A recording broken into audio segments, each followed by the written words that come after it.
Hello everyone, welcome back to easy English learning. మీరు ఎప్పుడైనా ఇలా అనుకున్నారా? నాకు ఇంగ్లీష్ వచ్చు, కానీ మాట్లాడాలంటే నోరు తిరగదు, నాలుక మందంగా అవుతుంది, తెలుగులో ఇంగ్లీష్ ఈజీగా రావడం లేదు. చాలామంది ఇలాంటి ప్రశ్నలు చాలా అడుగుతుంటారు. వీటికి సమాధానంగా ఈ వీడియో పూర్తయ్యేసరికి మీ ప్రాబ్లం ఏంటి, ఎందుకు ఇలా అవుతుంది, సొల్యూషన్ ఏంటి, డైలీ ప్రాక్టీస్ ఎలా చేయాలి, అన్నీ క్లియర్గా అర్థమవుతాయి. వీడియో స్కిప్ చేయకుండా ఎండ్ వరకు చూడండి. ముందుగా ఒక ఇంపార్టెంట్ పాయింట్, మీకు ఇంగ్లీష్ రాకపోవడం ప్రాబ్లం కాదు, మాట్లాడకపోవడమే ప్రాబ్లం. మన సిచ్యువేషన్ జనరల్గా ఇలా ఉంటుంది. తెలుగు అనేది మన మాతృభాష, అంటే మనం తెలుగు పుట్టినప్పటి నుంచి తెలుగులోనే మాట్లాడుతూ ఉంటాం. ప్రతి పని, ప్రతి విషయం, దేని గురించి అయినా తెలుగులోనే కంపల్సరీగా మాట్లాడుతూ ఉంటాము. ఇంగ్లీష్ అనేది మన ప్రాక్టీస్ భాష. ఇంగ్లీష్ రావాలంటే మన ప్రాక్టీస్ చేస్తేనే వస్తుంది. తెలుగు ప్రాక్టీస్ అవసరం లేదు. ఏ వర్డ్స్ అయినా, ఎలాంటి వర్డ్ అయినా మనం ఎప్పుడూ నేర్చుకున్నది లేదు. ఆటోమేటిక్గా మనము ఒకరు మాట్లాడుతుంటే చూస్తూ ప్రాక్టీస్ చేస్తూ చిన్నప్పటి నుంచి నేర్చుకున్నాం. ఇంట్లో, బయట, ఫ్రెండ్స్తో, ఎమోషన్స్తో అన్నీ తెలుగులో మాట్లాడతాం. కానీ ఇంగ్లీష్ వచ్చేసరికి స్కూల్లో ఎగ్జామ్ కోసం, గ్రామర్ కోసం, రైటింగ్ కోసం మాత్రమే మనం చదువుతాం. స్పీకింగ్ ప్రాక్టీస్ అనేది జీరో. వెరస్ తెలుగు అనేది ఎవ్రీడే మనము అందరితోనే మనం తెలుగులో మాట్లాడుతుంటాం. స్పీకింగ్ అనేది ఎవ్రీ మినిట్, ఎవ్రీ సెకండ్ ఉంటుంది మనం మాట్లాడితే. అదే ఇంగ్లీష్ అనేది జీరో, మాట్లాడడం అనేది ఉండదు. అందుకే బ్రెయిన్లో వర్డ్స్ ఉంటాయి, కానీ మన మౌత్ ఓపెన్ చేయగానే అవి బ్లాక్ అయిపోతాయి. ఇదే రీజన్. ఇక్కడ అసలు ఎనిమి ఎవరో తెలుసా? ఫియర్. ఫియర్ అంటే రాంగ్ మాట్లాడితే నవ్వుతారు, గ్రామర్ మిస్టేక్స్ అవుతాయి, యాక్సెంట్ రాంగ్ ఉంటుంది. ఈ ఫియర్ వల్ల మన బ్రెయిన్ ఫాస్ట్గా పనిచేస్తుంది, మౌత్ స్లో అవుతుంది, టంగ్ స్టిఫ్ అవుతుంది. అందుకే మనకు అనిపిస్తుంది నా నాలుక మందంగా ఉంది అని. నిజానికి నాలుక కాదు, ఫియర్ బ్లాక్ అవుతుంది. మన ఫియర్ అనేది మన నాలుకని మాట్లాడనివ్వదు. మన బ్రెయిన్ అనేది ఫాస్ట్గా పనిచేస్తుంది. మన బిగ్గెస్ట్ మిస్టేక్ ఏంటంటే పర్ఫెక్ట్ ఇంగ్లీష్ మాట్లాడాలి, ఫ్లూయెంట్గా రావాలి, గ్రామర్ కరెక్ట్గా ఉండాలి అని ప్రతిసారి మనం అనుకుంటూ ఉంటాం. మాట్లాడేటప్పుడు తప్పు పోతే ఏమనుకుంటారో, మరి ఇదిగా ఉందని. సో అలాగే తెలుగు మాట్లాడేటప్పుడు గ్రామర్ థింక్ చేస్తామా? లేదు, అస్సలు థింక్ చేయము. పర్ఫెక్ట్ సెంటెన్స్ ప్లాన్ చేస్తామా? అస్సలు ప్లాన్ చేయము. మనకు తోచింది మాట్లాడతాము. ఎదుటి వారికి అర్థమవుతుందా లేదా అనేది మాత్రమే చూస్తాము తప్ప అందులో పర్ఫెక్ట్ సెంటెన్స్ ఉందా, గ్రామర్ ఉందా తెలుగులో, అవన్నీ చెక్ చేయము. సో తెలుగు ఫ్లో అనేది మనకు కరెక్ట్గా వస్తుంది. అదే రూల్ మన ఇంగ్లీష్ కూడా అప్లై అవుతుంది. ఓకే, సో పర్ఫెక్ట్ ఇంగ్లీష్ కాదు, ప్రాక్టీస్ ఇంగ్లీష్ కావాలి.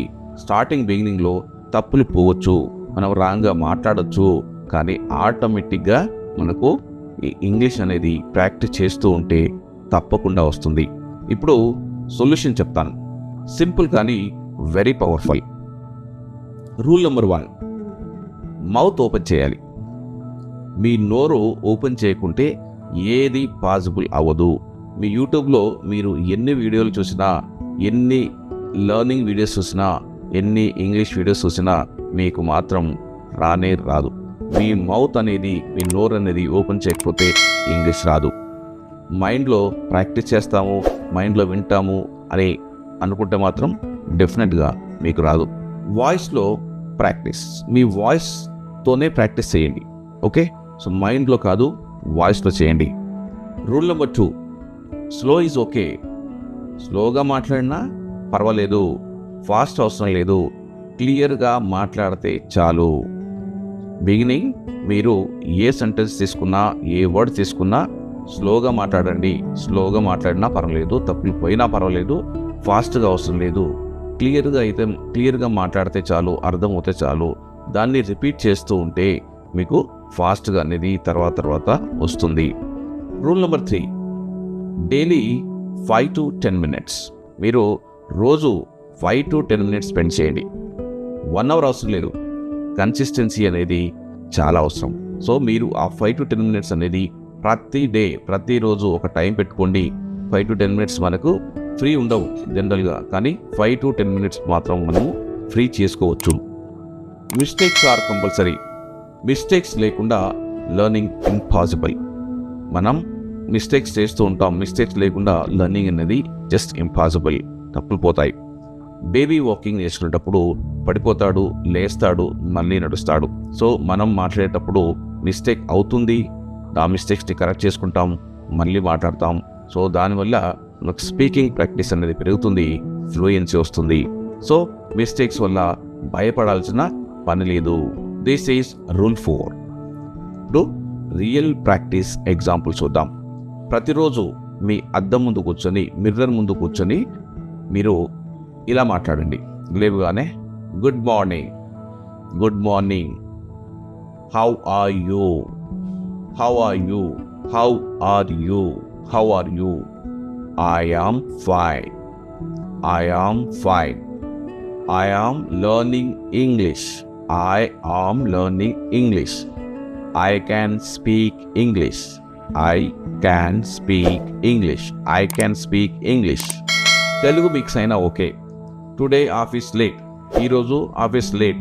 ప్రతిరోజు మనం తెలుగు మాట్లాడేటప్పుడు ఇంగ్లీష్ వర్డ్స్ వాడండి. మనకు తెలిసిన ఇంగ్లీష్ వర్డ్స్ ఇన్సర్ట్ చేయడం వల్ల మనకు ఇంగ్లీష్ మాట్లాడడానికి కొంచెం ఈజీ అవుతుంది. సో ఈరోజు లేటు అనే బదులు today late, today office late.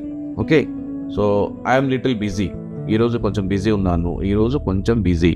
దాని బదులు ఐఎమ్ లిటిల్ బిజీ అని వాడండి. I'm little busy. Call you later, రేపు చేస్తాను, తర్వాత చేస్తాను అని మాట్లాడేటప్పుడు మనం సింపుల్గా కాల్ యూ లేటర్ అని ప్రాక్టీస్ చేయండి. ఇలాంటి వర్డ్స్ మనం డైలీ లైఫ్లో one sentence, one word insert చేయడం వల్ల మనకు ప్రాక్టీస్ అనేది పెరుగుతుంది. సెంటెన్స్ పర్ఫెక్ట్ కాకపోయినా మౌత్ ఓపెన్ అవుతుంది, మౌత్ ఓపెన్ అయితే కాన్ఫిడెన్స్ వస్తుంది. ఓకే, ఒక మాట గుర్తుపెట్టుకోండి, ఇంగ్లీష్ బ్రెయిన్ లాంగ్వేజ్ కాదు, ఇంగ్లీష్ మౌత్ లాంగ్వేజ్. మనం బ్రెయిన్తో థింక్ చేస్తే మన లాంగ్వేజ్ రాదు, మౌత్తో ప్రాక్టీస్ చేస్తేనే వస్తుంది. English is mouth language. నోరు తెరిస్తేనే ఇంగ్లీష్ వస్తుంది, భయం వదిలితేనే ఫ్లో వస్తుంది. సో మీరు తప్పకుండా ప్రాక్టీస్ చేయండి. డైలీ లిటిల్ ప్రాక్టీస్ చేస్తే, కొంచెం ప్రాక్టీస్ చేస్తే ఇంగ్లీష్ ఆటోమేటిక్గా ఈజీ అవుతుంది. ఇలాంటి సింపుల్ ఇంగ్లీష్ స్పీకింగ్ వీడియోస్ కోసం మా ఛానల్ని సబ్స్క్రైబ్ చేయండి, వీడియోని లైక్ చేయండి, కామెంట్లో ఎస్ అని రాయండి. Let's speak English without fear.